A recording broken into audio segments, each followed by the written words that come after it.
কিন্তু তুমি যখন প্রার্থনা করো তখন তোমার অন্তরাগারে প্রবেশ করিও, আর দ্বার রুদ্ধ করিয়া তোমার পিতা যিনি গোপনে বর্তমান তাহার নিকটে প্রার্থনা করিও। তাহাতে তোমার পিতা যিনি গোপনে দেখেন তিনি তোমাকে ফল দিবেন।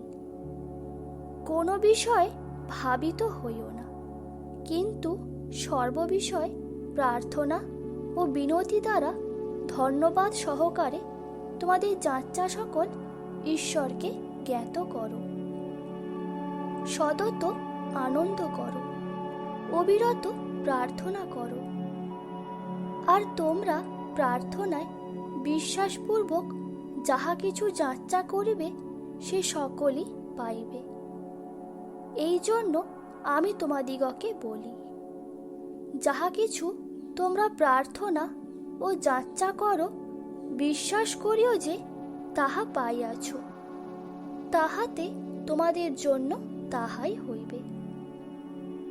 অতএব তোমরা একজন অন্যজনের কাছে আপন আপন পাপ স্বীকার করো ও একজন অন্যজনের নিমিত্ত প্রার্থনা করো, যেন সুস্থ হইতে পারো। ধার্মিকের বিনতি কার্যসাধনে মহাশক্তিযুক্ত। তোমরা যদি আমাতে থাকো এবং আমার বাক্য যদি তোমাদিগেতে থাকে, তবে তোমাদের যাহা ইচ্ছা হয় যাচ্চা করিও, তোমাদের জন্য তাহা করা যাইবে।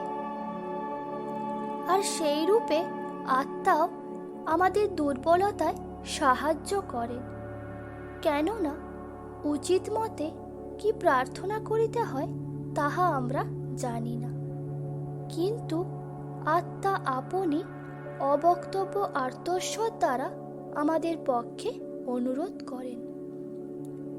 সর্ববিধ প্রার্থনা ও বিনতি সহকারে সর্বসময় আত্মাতে প্রার্থনা করো এবং ইহার নিমিত্ত সম্পূর্ণ অভিনিবেশ ও বিনতি সহ জাগিয়া থাকো।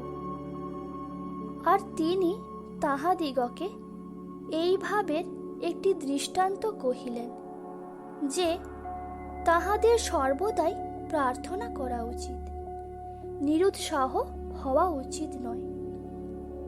আর তোমরা আমাকে আহ্বান করিবে এবং গিয়া আমার কাছে প্রার্থনা করিবে, আর আমি তোমাদের কথায় কর্ণপাত করিব।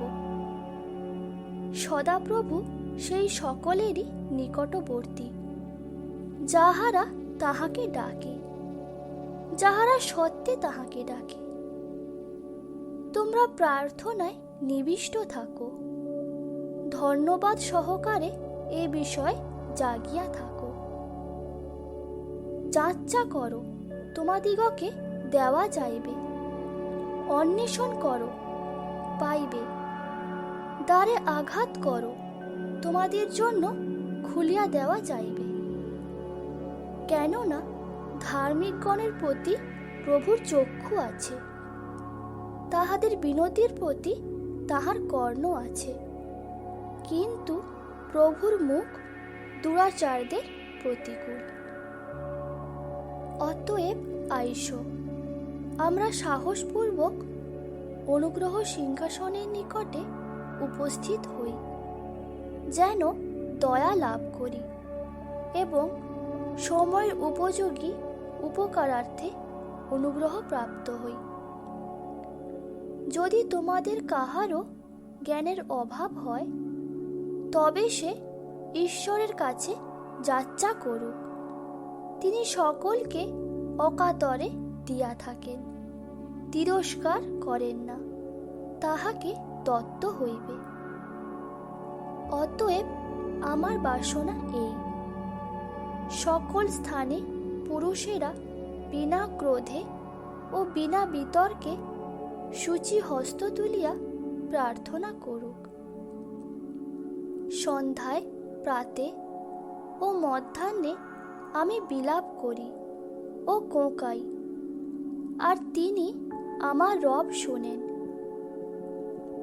আমার প্রজারা যাহাদের উপরে আমার নাম কীর্তিত হইয়াছে, তাহারা যদি নম্র হইয়া প্রার্থনা করে ও আমার মুখের অন্বেষণ করে এবং আপনাদের কুপথ হইতে ফিরে, তবে আমি স্বর্গ হইতে তাহা শুনিব, তাহাদের পাপ ক্ষমা করিব ও তাহাদের দেশ আরোগ্য করিব। সদাপ্রভু দুষ্টদের হইতে দূরে থাকেন, কিন্তু তিনি ধার্মিকদের প্রার্থনা শুনেন। আর তোমরা আমার নামে যাহা কিছু যাচ্চা করিবে, তাহা আমি সাধন করিব, যেন পিতা পুত্রে মহিমান্বিত হন। আর প্রার্থনাকালে তোমরা অনর্থক পুনরুক্তি করিও না, যেমন জাতিগণ করিয়া থাকে, কেননা তাহারা মনে করে বাক্য বাহুল্যে তাহাদের প্রার্থনার উত্তর পাইবে। সেই সময় তিনি একদা প্রার্থনা করণার্থে বাহির হইয়া পর্বতে গেলেন, আর ঈশ্বরের নিকটে প্রার্থনা করিতে করিতে সমস্ত রাত্রি যাপন করিলেন। যদি চিত্তে অধর্মের প্রতি তাকাইতাম, তবে প্রভু শুনিতেন না, কেননা যেখানে 2 কি 3 জন আমার নামে একত্র হয়, সেইখানে আমি তাহাদের মধ্যে আছি। সংকটে আমি সদাপ্রভুকে ডাকিলাম, আমার ঈশ্বরের উদ্দেশ্যে আর্তনাদ করিলাম। তিনি নিজ মন্দির হইতে আমার রব শুনিলেন। তাহার সম্মুখে আমার আর্তনাদ তাহার কর্ণে প্রবেশ করিল। পরে আমি উপবাস, চট পরিধান ও ভস্য লেপন করিয়া প্রার্থনার ও বিনতির চেষ্টায় প্রভু ঈশ্বরের প্রতি দৃষ্টি করিলাম। আর তাহারা প্রেরিতদের শিক্ষায় ও সহভাগিতায়, রুটি ভাঙায় ও প্রার্থনায় নিবিষ্ট থাকিল। ক্লেশে ধৈর্যশীল হও, প্রার্থনায় নিবিষ্ট থাকো। সদাপ্রভু, প্রাতঃকালে তুমি আমার রব শুনিবে। প্রাতে আমি তোমার উদ্দেশ্যে প্রার্থনা সাজাইয়া চাহিয়া থাকিব। জাগিয়া থাকো ও প্রার্থনা করো, যেন পরীক্ষায় না পড়ো। আত্মা ইচ্ছুক বটে, কিন্তু মাংস দুর্বল। তবে দাঁড়াইল কি? আমি আত্মাতে প্রার্থনা করিব, বুদ্ধিতেও প্রার্থনা করিব, আত্মাতে গান করিব, বুদ্ধিতেও গান করিব। এখন তোমার দাসের প্রার্থনা শুনিবার জন্য তোমার কর্ণ অবহিত ও চক্ষু উন্মিলিত হোক। সম্প্রতি আমি তোমার দাস ইসরায়েল সন্তানগণের জন্য দিবারাত্র তোমার নিকটে প্রার্থনা করিতেছি এবং ইসরায়েল সন্তানদের পাপ সকল স্বীকার করিতেছি। বাস্তবিক আমরা তোমার বিরুদ্ধে পাপ করিয়াছি, আমি ও আমার পিতৃকুলও পাপ করিয়াছি। পরে তিনি তাহাদের হইতে কম বেশ এক ঢেলার পথ অন্তরে গেলেন এবং জানু পাতিয়া প্রার্থনা করিতে লাগিলেন, বলিলেন। পরে অতি প্রত্যুষে রাত্রি পোহাইবার অনেকক্ষণ পূর্বে তিনি উঠিয়া বাহিরে গেলেন এবং নির্জন স্থানে গিয়া তথায় প্রার্থনা করিলেন। তখন জোনা ওই মৎস্যের উদরে থাকিয়া আপন ঈশ্বর সদাপ্রভুর নিকটে প্রার্থনা করিলেন।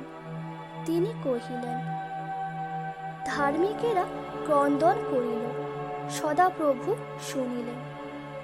তাহাদের সকল সংকট হইতে তাহাদিগকে উদ্ধার করিলেন। আমেন।